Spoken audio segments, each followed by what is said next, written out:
So I always forget, it's the Department of History. Are you a department or a program? Program. Okay. Yeah, History and International Studies program. Okay. I'm Liam Kelly from the Institute of Asian Studies at University Brunei Darussalam, and I'm here today talking with Rommel Curaming, Senior Assistant Professor in the program in the History and International Relations, International Studies. Yeah. Okay, let's do this one again. I always mess this up. Okay.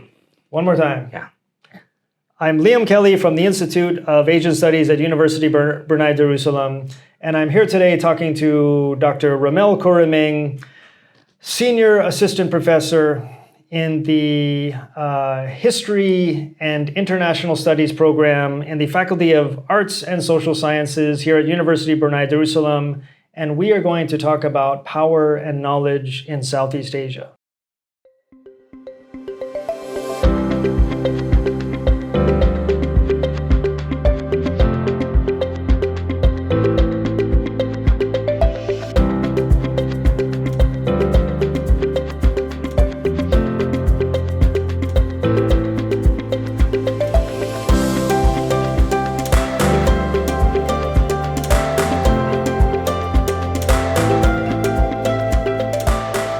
So thank you, Rommel, for sitting down and talking with us.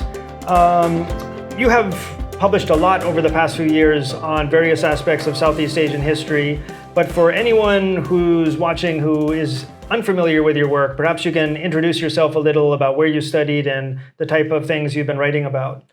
Okay, so I am originally I'm from the Philippines. My first degree is in education. So I was a teacher of history, Asian history in particular. And I didn't have really a plan to be a scholar or whatever. But it just happened that I stumbled into an opportunity to do a master's degree in Southeast Asian Studies. And later on, soon after that, is a PhD opportunity to do a PhD at Australian National University. So that set up the trajectory of my career as an academic. And my interest is primarily on that kind of relationship between the powerful and those who have the knowledge. So this kind of interest is long-standing. It originated from my experience as a history teacher in the Philippines. As you see, history in the Philippines is a very contested area. So as a teacher, always this kind of conflict between what kind of history you ought to teach. Because the kind of history I learned from primary and secondary school is, it turned out later on I realized that this is the kind of history that is denigrated by the dominant nationalists in Manila, in the University of the Philippines. So upon stepping into University of the Philippines, studying history there as my major in education, so I was struck by how I had to unlearn the kind of history I learned in high school. So that experience made me realize as early as that point that history is a contested kind of area. I see, okay, Yeah. right. So at UP, University of the Philippines is a bastion of nationalist progressive politics. And the kind of nationalism that dominated there is the anti-colonial nationalism. So our lecturers, people who taught us, they expect us to be in line with this kind of nationalism. And I soon after I got the hang of it, I assumed their standpoint in understanding this kind of anti-colonial nationalism. I thought that was the right kind, the proper kind of nationalism. We really have to be like this, basically anti-American, anti-West. So those things I easily imbibed. And when I started teaching, so that kind of awareness of that kind of contrast between what kind of textbook you're going to use, that reflects what kind of history you have been trained in. And we from the University of the Philippines, we look down on others as if we are the superior history teachers because we're aware of this kind of critical history, so-called critical history. So I taught for several years Asian history, and that background all the more sharpened this kind of divide because you see here Asian civilization and Western civilization. So this kind of divide has added another very important layer in the previously it's just the nationalist anti-nationalist kind of divide, but here is the Asia West kind of division. So you another layer of power relations that are easily infused into the teaching of history. So that anti-colonial nationalist narrative or perspective was not in your high school history. So it was like pro-West, or Yes, oh, really? Oh, yes. interesting. Okay. Yeah, so Is that a legacy of the American period or something, or like the Cold War that they don't want to? both. Really I think interesting. both. Okay, Yeah, huh. and also all the way from colonial period and under Spain because the kind of textbooks we were using, the most popular textbooks in the Philippines, these textbooks were written by a tandem, father and daughter.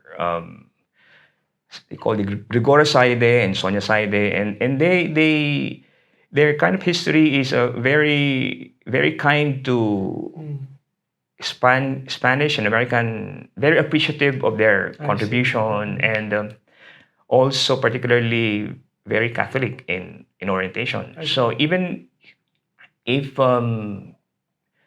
you are going into the private schools, that kind of textbook is the most preferred in the provinces. I see. So So from that, experience, you then eventually went on to get a PhD at ANU. And what is it that you looked at there? Because that's the core of your book, right? Yeah. So the book compares two history writing projects, one in the Philippines and one in Indonesia. And I use these two projects to analyze the dynamic relationship between the representative of the powerful and the representative of those who are knowledgeable. So knowledge and power. So by teasing out the details, I think I was able to provide a more nuanced characterization of this kind of relationship because the main problem is it's so easy to dichotomize between the right knowledge and that on the one hand is the accurate right knowledge, and on the other hand is the political. So that kind of dichotomy. And you did this, I'm aware, by looking at specific history writing projects, right? You looked at both government-sponsored projects for writing history text or textbooks in Indonesia and the Philippines. Is that right? Yeah, that's so right. What were those projects? The one in the Philippines is the Dhanap project by Marcos. Okay. And the other one, the one in Indonesia is Sejarah Nasional Indonesia. Yeah. And so these are both being created around the same time, like the 60s? That's right. Okay. In the early 70s. Okay. Yeah, early 70s. It was started in the early 70s. So they were happening almost at the same time. Okay. Yeah. And so from the perspective of the anti-colonialist nationalists at a place like the University of the Philippines, these are good histories or these are bad histories? What is the... Oh, okay. So these are they are it's quite ambivalent there because the very fact that it was done by Marcos, that makes automatically as bad history. Right. Okay. But in terms of the content, University of the Philippines professors, many of them will agree with this kind of approach. I see. Yeah. Okay. Yeah. So they in that. But because it is Marcos. Okay, so this gets to the core, I think, of your power knowledge question. Is you're looking at these officially sponsored, history projects, And on the one hand, because they're tied with power, there are people who are not, don't agree with them. But then there are people who contribute to them, and some of them at least do a good job. People think, right? Yeah. So, what is it that you're trying to unpack from all of this? So I was thinking that by providing a nuanced characterization of the power knowledge relation, how things change and depending on the context, by highlighting the context that determines whether this relationship will be oppositional or complementary or they parallel one another. So all these kind of permutations or possibilities is determined by context. It is not given that they are oppositional. So by highlighting that point, then we will be able to push the logic of power knowledge relation to its conclusion that all knowledge, whether it is true or not, whether it is created with good intention or not, is driven by power. It is just a question of whose power is it. Okay, it may be because normally we consider power as just the state or the visibly powerful, but in reality we're missing a lot of powerful entities like the scholars themselves. Okay. So can you give me a little bit of a more concrete example of something that would illustrate this for my Yeah, for example, this idea of the idea, for example, of intellectual prostitutes. So this term was given to those who participated in the project, and the very idea there is that notion that as a scholar, you're not supposed to participate in this kind of project because it's to be a scholar is precisely you are supposed to oppose this kind of project. You're supposed to speak truth to power. right? Yeah. So that kind of idea. But in this case, you would see that there are instances that this is true. Okay, so there are instances that they this kind of opposition, but there are also instances in the project that they cohere or they come together and partners. So Marcos needed this project, the service of the very good, brilliant scholars for his own interest, because normally the notion is it's just a matter of doing good scholarship in order for you to neutralize political interest. But in the case of Tadhana project, it is precisely good scholarship that Marcos wanted. Ah, I see. Yeah. Right. Okay. So it's not always oppositional. Ah, I Yeah. see. In Sejarah Nasional Indonesia, So the assumption would be that if you're a scholar and you're contributing to this government-sponsored project, that you're producing inferior scholarship that fits some need of the government. Whereas in this case, you're saying Marcos actually wanted solid scholarship. Okay. Yeah, that's right. I see. That's right. Yeah. Interesting. Yeah. And in Indonesia, is it the same or it's a? Yeah, the same in Indonesia, that kind of opposition is there, where you'd see that despite the weakness of the scholarship that were put into the project, the particular approach that was employed, it managed to restrict the way how they could be manipulated. So by looking into the specific details, contents of the textbooks and the approach used to do it, I managed to demonstrate in the book that indeed there is this kind of opposition, that kind of scholarship, okay, can really oppose the political interest. But there are also instances that without them knowing it, scholars have the tendency not to be aware of this kind of thing.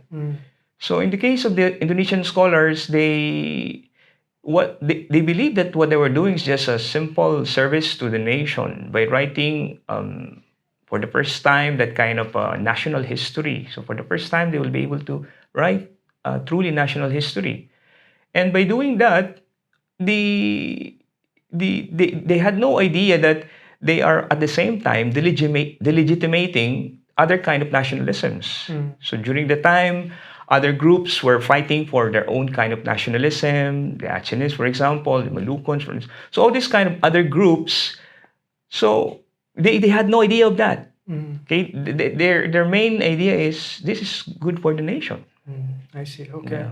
Those are big issues to be concerned with, but you're not stopping there. As I've heard that there's new work that you're working on that's thinking about the Anthropocene and how history writing relates to that. And could you explain a little bit, give us a little bit of a teaser about where you're going with that?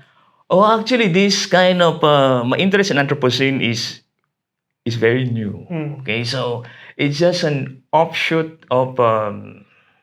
It still fits within the whole idea of power knowledge, but I just encountered this article by Chakrabarty, where he proposed. I think he was the first among historians who had really articulated what is the impact or what's the implication of Anthropocene to history as a profession, history as knowledge. And one thing that struck me in his article was this idea that because Anthropocene envisions the time when the human race or Earth will be destroyed eventually, that kind of the most apocalyptic kind of vision there. So that means that the future will be gone. And what does it mean insofar as history is concerned? Because historical mindset, historical mentality is premised on the idea that we interpret the present based on how we view the future. At the same time, so that kind of interrelationship between the past, the present, and the future, that's interlinked. Right. So what happens when the future is already gone? Right. How will it affect our own kind of that kind of historical consciousness, that kind of historical mindset? So that struck me, and my paper. So if there's no future, then we should then why write about the past, or how does it affect the profession? Okay, so because you see the way how the things we considered as important in the past is based on our vision of the future. So what is going to be important in the future? That's right. Yeah, right. Okay, what we can learn. Yeah. So when we analyze, for example, when we evaluate what a particular act like those that contribute to modernization and all, we tend to value them in a positive light because things that happened in the past that contributed to this kind of trajectory that led us today, we consider as valuable, like a scientific revolution and all this kind of thing. So Anthropocene highlights the point that these are precisely the things that led to this bad situation. Right, yeah. So you will have a different kind of interpretation of these kind of things. Right, okay. So that's one thing that I analyzed or I look into it. But in that paper that I wrote for the volume coming out in Suvarnabhumi, the journal in Korea, right? Yeah. Yeah. So what I did there was to I argue that the impact of Anthropocene on history depends on what facet of history is this. I see. Because I made a distinction between 5 facets of history. History as written by academic historians. History as a profession. History as memory. History as experience. And history as actual, that kind of totality of everything that happened in the past, that kind of metaphysical idea of everything that happened. So by making this kind of distinction, I draw out all this kind of the implications differ depending on which of these facets of history we're talking about. So that's just the kind of thing that I did in the And that's an article, and that sounds like another book that's on the way. Yeah? It's a big kind of project. Yeah. I have to think. Okay, but it's a timely one. It is, I think. Yeah.